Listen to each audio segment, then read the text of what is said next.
رب العالمين وأشهد أن لا إله إلا الله وحده لا شريك له ولي الصالحين وأشهد أن سيدنا ونبينا محمدا عبد الله ورسوله الصادق الأمين اللهم صل وسلم وبارك على سيدنا محمد وعلى آله وصحبه ومن تبعهم بإحسان إلى يوم الدين. سبحانك لا علم لنا إلا ما علمتنا إنك أنت العليم الحكيم. Maha suci Allah, kami tidak mempunyai ilmu apa-apa, hanya saja apa yang diberikan oleh Allah Subhanahu wa taala. Para hadirin muslimin muslimat, mukminin mukminat yang sama-sama dimuliakan dan diberkahi Allah Subhanahu wa taala. Jemaah sekalian, sallu ala Rasulillah.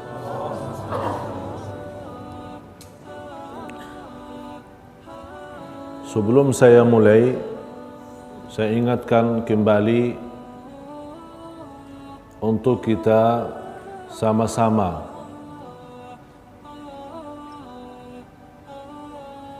memperbanyak salawat kepada Nabi kita Nabi Muhammad sallallahu alaihi wasallam. Yang saya harapkan boleh masing-masing setiap hari 500 dibagi dalam 5 waktu salat, setiap habis salat 100 kali selama bulan Rabiul Awal, selama 30 hari. Masing-masing boleh dapat 15.000 per orang. Cuba bayangkan kalau seluruh penduduk Brunei Darussalam bersalawat di bulan Rabiul Awal, saya yakin boleh kita dapat lebih daripada 1 juta salawat dalam 1 bulan kita hadiahkan untuk Rasulullah sallallahu alaihi wasallam. Insyaallah siap? Jadi betul-betul mulai pas sudah masuknya Rabiul Awal tanggal 1 sampai akhir bulan, setiap hari 500. Mau orang mau lebih boleh, mau kurang dari 500, mau 100, ya terserah masing-masing. Tidak wajib 500. Tapi inilah sebuah berterima kasih kepada Rasulullah yang telah berjuang untuk kita semua agar kita selamat dari siksa neraka Jahannam dan agar kita termasuk hamba-hamba Allah yang diridai Allah Subhanahu wa taala. Jadi kita balas hadiah dari kita untuk Rasulullah sallallahu alaihi wasallam. Yang saya harapkan insyaallah tahun ini negara Brunei Darussalam boleh bersalawat 1 juta dalam bulan Rabiul Awal. Amin ya rabbal alamin. Jamaah sekalian, sallu ala Rasulillah.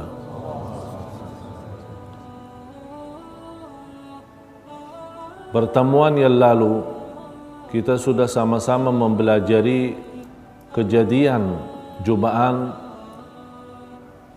terhadap Rasulullah sallallahu alaihi wasallam saat menuju ke At-Taif. Bagaimana cara mereka ahli Taif, keluarga Taif melempar Rasulullah sallallahu alaihi wasallam, dan kita sudah sama-sama mempelajari doa Rasulullah sallallahu alaihi wasallam saat dia dalam kondisi sedih habis terjadi menghadapi kesusahan di kota Taif. Danlah terjadi Isra Mi'raj sebelum hijrah Rasulullah sallallahu alaihi wasallam kurang lebih 1 tahun. Ada yang berkata terjadi Isra Mi'raj di bulan Rajab. Ada yang bilang 17 bulan Rajab, ada yang sampaikan 27 Rajab. Sebagaimana dijelaskan oleh Al-Imam Ibn Hazm rahimahullah, memastikan kejadian Isra Mi'raj itu adalah 27 bulan Rajab. Kondisi keadaan Rasulullah bersama manusia di bumi diusir dari Makkah, ditolak dakwahnya, diberbuat macam-macam kehinaan, kemudian melarikan agama kepada kota At-Taif untuk mengajak mereka berislam dan beriman. Malah Rasulullah SAW mendapatkan cubaan yang lebih parah dan berat daripada kufar Quraisy, dilempar Rasulullah SAW sampai berdarah sallallahu alaihi wasallam. terjadi hikmah Isra Mi'raj atau kejadian peristiwa Isra Mi'raj, Allah memberikan peringatan kepada Rasulullah, memang kalau manusia di bumi tidak menghargaimu wahai Rasul, ada malaikat dan ada ahlus sama, ahli langit yang mau menghargaimu ya Rasulullah. Menghilangkan rasa kesedihan, mengangkat kesusahan, merubah wawasan dan juga menenangkan hati Rasulullah sallallahu alaihi wasallam. Perjalanan kebiasaan Arab atau Quraisy dari Makkah sampai menuju Al-Masjid Al-Aqsa 1 bulan jalan, 1 bulan balik Makkah. Berarti 2 bulan perjalanan. Rasul sallallahu alaihi wasallam dalam sebentar waktu dari waktu malam, bukan sepanjang malam, sebentar waktu dari waktu malam, Rasul boleh dari Makkah sampai Al-Masjidul Aqsa, kemudian yang lebih jauh lagi dari Masjidul Aqsa sampai langit yang ke-7, inda sidratil muntaha, indaha jannatul ma'wa. Allahu Akbar. Kalau kita berfikir dengan akal manusia, tidak boleh terima. Mana boleh orang yang berjalanan dari Makkah Masjidul Aqsa 1 bulan, ini Rasulullah cuma sebentar saja. Rasulullah SAW bersama malaikat Jibril naik Al-Buraq. Al-Buraq itu sebuah binatang, ada yang berkata kuda, ada yang berkata di bawah kuda. Jadi bukan kuda, bukan binatang-binatang lain ya, agak mirip-mirip sedikit sama kuda. Tapi kalau dia 1 langkah, sepanjang mata melihat. Itulah 1 jarak. Jadi panjang mata, coba kalau anda lagi berdiri di jalan, sepanjang mata anda lihat ke mana? Berapa kilo?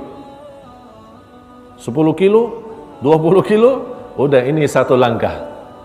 Berarti sebentar sampai. Rasulullah SAW malam hari bersama malaikat Jibril sampai ke Al-Masjidul Aqsa. Rasulullah SAW di saat itu memimpin para nabi dan rasul seluruhnya. Ini di luar kekuasaan kita. Itu adalah kekuasaan Allah. Allah Maha mampu mengumpulkan seluruh para nabi dan rasul di Masjidul Aqsa, menunggu Rasulullah SAW datang dan Rasulullah mengimami mereka. Dan ada dasarnya di surat Ali Imran ayat 81 sama ayat 82. Wa idh akhadallahu mitsaqan nabiyyina lama ataitukum min kitabin wa hikmatin thumma ja'akum rasulun. Allah menjelaskan di ayat itu kedatangan Rasul saat berkumpul para nabi. Tafsiran ulama, berkumpul para nabi itu ada 2 kali. Yang pertama masih di alam ruh, belum diciptakan Allah Subhanahu wa taala apa-apa, mereka masih di alam ruh. Allah kumpulkan para nabi dan rasul dan mereka akui dan baiat kepada Rasulullah SAW sebagai rasul akhir zaman. Yang kedua di Masjidul Aqsa waktu Isra Mi'raj, semua para nabi kumpul, sejak Nabi Adam sampai akhir nabi, dan Nabi Muhammad SAW mengimami mereka. Habis selesai itu namanya Isra. Jadi kalau dari timur ke barat atau dari utara ke selatan perjalanannya lurus, itu namanya Isra. Tapi kalau naik namanya Mi'raj. Habis selesai salat Rasulullah SAW, naik bersama malaikat Jibril. Dan tidak ada manusia selain Rasulullah yang boleh sampai ke posisi yang tertinggi di alam semesta ini. Hanya Rasul. Setiap sampai ke langit, ada satu riwayat di riwayat Imam Ahmad dalam musnadnya, ada riwayat-riwayat yang lain dijelaskan antara langit pertama sama langit yang kedua 500 tahun. Jaraknya berjalanan. Luasnya satu langit luasnya 500 tahun. Coba bayangkan berapa kita hitungkan. Tapi Rasulullah SAW boleh dalam sejekap waktu sebentar saja sampai. Setiap dapat masuk langit pertama yang namanya langit dunia, ada pintu-pintu. Malaikat Jibril tutup pintu, minta izin masuk.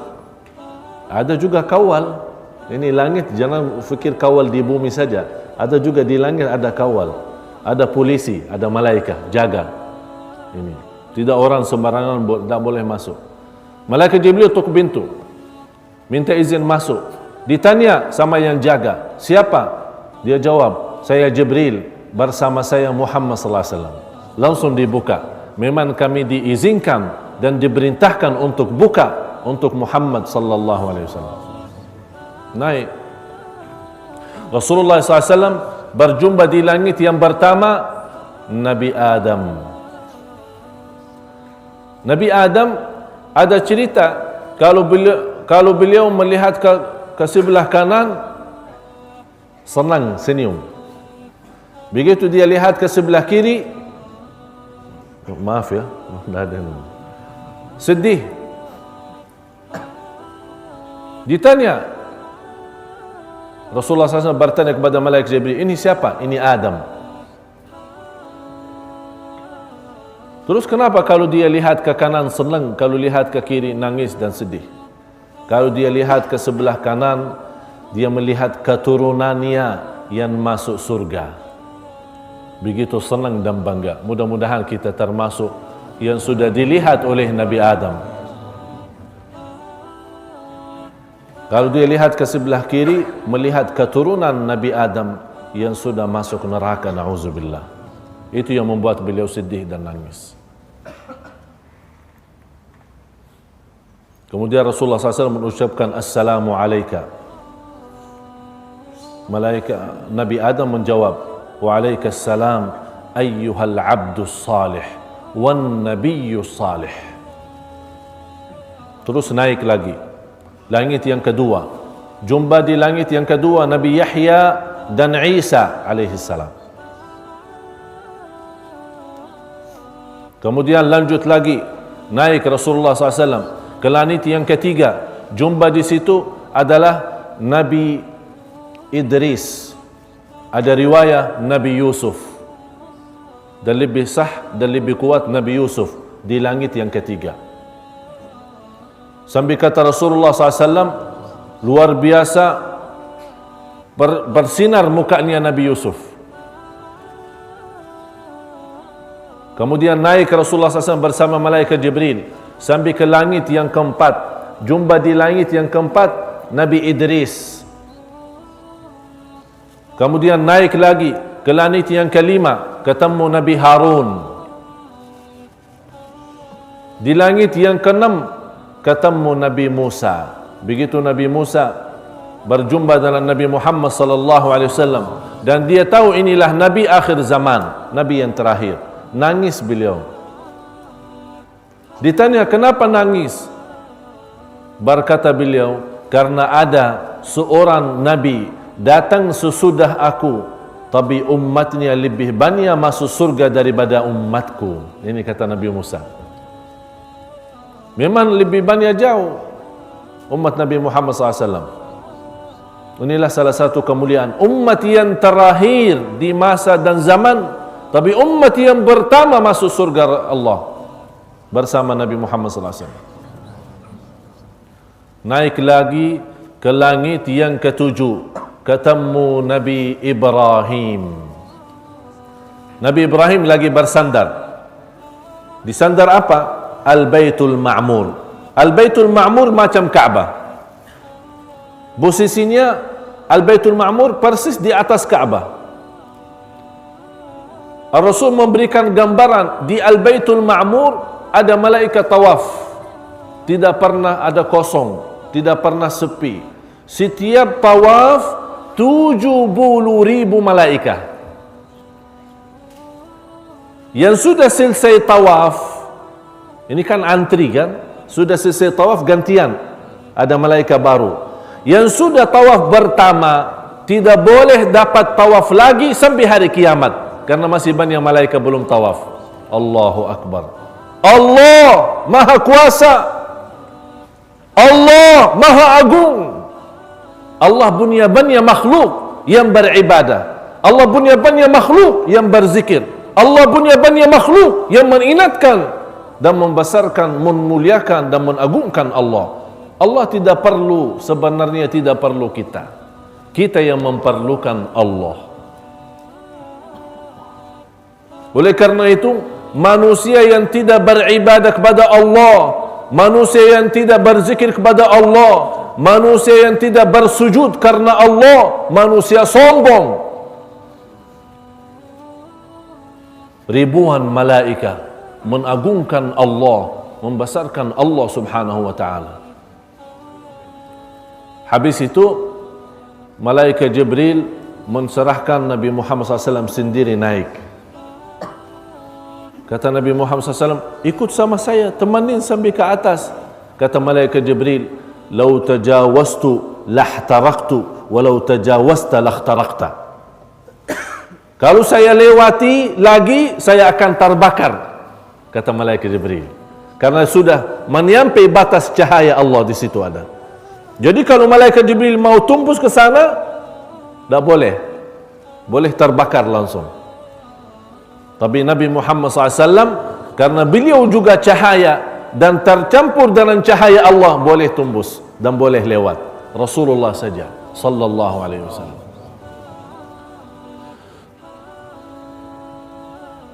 Di situ begitu Nabi Muhammad sallallahu alaihi wasallam naik, mengucapkan, apa ucapkan assalamualaikum? Kalau kita jumpa orang bilang assalamualaikum kan? Dia jawab waalaikumsalam. Tapi ini Nabi Muhammad jumpa Allah terus mengucapkan apa? Kalau bilang assalamualaikum, Allah assalam. Allah assalam kan? Bagaimana boleh kita bilang assalamualaikum ya Allah? Rasulullah SAW membawa, Allah ilhamkan, Allah memberikan kepada Nabi kita ilham, membawa salam kepada Allah yang sangat agung. At-tahiyyatu, al-mubarakatu, at-tayyibatu, as-salawatu, az-zakiyatu lillahi rabbil alamin. Akhirnya menjadi sunnah kita, kalau lagi salat baca tahiyyat. Ada 7 riwayat tahiyyat, 7 macam riwayat. Dan salawat Ibrahimiyah di tahiyyat kita ada 6 riwayat. Ada bermacam bedaan. Rasulullah sallallahu alaihi wasallam habis mengucapkan at-tahiyyatul mubarakatut tayyibatus salawatu lillahi rabbil alamin. Allah jawab, assalamu alayka ayyuhan nabiyyu wa rahmatullahi wa barakatuh. Begitu Rasulullah mendengar jawaban dari Allah, langsung ingat kita. Dia tidak mau hanya dia sendiri saja mendapatkan barakah dan aman dari Allah. Dia harap juga umatnya. Assalamu alaina wa ala ibadillahi salihin. Untukku dan untuk orang salih di antara umatku. Allahumma salli wa sallim wa barik alaih. Sampai di saat itu Rasulullah masih ingat kita, tapi kita terus lupa. Rasulullah satu orang memfikirkan miliaran umatnya, tapi miliaran umatnya belum mampu memfikirkan satu orang. Wala haula wala quwata illa billah. Sedih. Bila saatnya kita menjadikan Rasulullah bangga terhadap kita. Sudah banyak kecewa Rasulullah. Saya yakin kalau Rasulullah melihat kondisi dan keadaan umat saat ini, pasti kita malu. Malu terhadap Rasulullah, apalagi terhadap Allah. Wala haula wala quwata illa billah. Salat kita, muamalah kita, akhlak kita, banyak yang sudah cukup kacau, hancur. Tapi Rasulullah tetap masih sayang sama kita. Terus selalu mendoakan kita, selalu berjuang untuk kita. Di situ Allah berintahkan, ini untukmu dan umatmu, salat 50. Rasulullah orangnya pemalu, punya sifat haya, malu. Kalau sudah diperintahkan langsung sami'na wa ta'na, tidak bagi nawar-nawar. Turun di langit yang keenam ketemu Nabi Musa. Apa? Sudah 50. 50 apa? 50 salat. Nabi Muhammad balik lagi, umatmu tidak akan mampu 50. Seolah-olah Nabi Musa tahu kita, karena dia sudah banyak cubaan sama umatnya Bani Israel. Oleh karena itu dia punya gambaran umat Nabi Muhammad macam itulah, tidak beda jauh. Minta dikuranin, minta diskon. Naik lagi Nabi Muhammad SAW, dikuranin. Ada satu riwayat dikurani 5, ada satu riwayat dikurani 10, sampai menjadi 5 waktu salat. Turun Nabi Muhammad, ditanya Nabi Musa. Nabi Musa orangnya suka tanya, sama Allah saja suka tanya, apalagi sama Nabi Muhammad. Langsung datang, sudah gimana? Sudah 5. Nabi Muhammad naik lagi, minta dikuranin. Umatmu 5 saja belum mampu. Masya Allah. Nabi Musa tahu 5 waktu saja sekarang umat Islam belum beres. 5 saja belum beres. Saya jumpa satu orang, saya bertanya ajak salat maghrib, dia bilang saya cuma salat 3 waktu. Apa itu? Salat Idul Adha, Idul Fitri sama Jumat. La haula wala quwwata illa billah. Ini umat Nabi Muhammad sallallahu alaihi wasallam. Habis itu Nabi Muhammad sallallahu alaihi wasallam berserah dan menerima keadaan dan perintah Allah Subhanahu wa taala. Langsung Allah memanggil, inilah faridatku, ini farduku, perintahku, diberikan untuk umatmu 5 salat dilaksanakan, tapi pahalanya tetap menjadi 50. Allahu Akbar. Luar biasa. Dan banyak hal yang dilihat oleh Rasulullah SAW, bukan menjadi bahasan kita. Rasulullah SAW turun sampai ke Masjidil Aqsa dan kembali kepada tempatnya di Makkah. Dalam waktu semuanya ini terjadi dalam waktu sebentar saja. Ketemu Quraisy, terbawa berita Rasulullah sudah Isra. Rasul itu belum cerita Mi'raj. Rasul hanya cerita Isra sama Quraisy, tidak percaya. Bagaimana kalau Rasul cerita Mi'raj juga? Langsung mereka, kita terus kalau mau ke Masjidil Aqsa 1 bulan. Ini sebentar. Coba ditanya, datang Abu Jahal, datang semua Quraisy. Ini kita tanya ini. Ini beriksa Rasulullah jujur atau tidak. Tolong kasih gambaran Masjidil Aqsa, bagaimana bentuk Masjidil Aqsa. Kan Rasulullah kan pergi ke sana sebentar, tidak sampai jalan-jalan pusing-pusing dalam masjid, lihat ini, lihat berapa cendela, berapa tiang, berapa ini. Kadang-kadang kita yang sering dah masuk masjid belum tahu berapa lampu, berapa tiang, betul kan? Apalagi Rasul punya tugas, ditanya sama Quran. Rasulullah macam mana boleh jawab? Allah perintahkan malaikat Jibril, bawalah gambaran Masjidil Aqsa. Rasulullah boleh tengok dan beritahu Quraisy.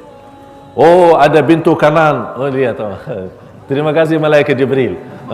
Langsung dikasih tahu semua. Terbuka hijab, dikasih tahu. Sambil kufar Quraisy, benar ini cerita. Tapi tidak mau beriman. Tetap tidak mau beriman. Langsung dipanggil Abu Bakar Siddiq. Coba, ini Abu Bakar kan kawan Rasul yang paling akrab, paling dekat. Coba lihat, coba inti punya kawan ini katanya sudah ke Masjidil Aqsa. Bisa masuk akal ini? Boleh diterima? Apa kata Abu Bakar? Siapa yang cakap seperti ini? Ini inti punya kawan Muhammad sallallahu alaihi wasallam. Kata Abu Bakar, kalau dia bercakap seperti ini, saya percaya. Udah selesai, dah ada.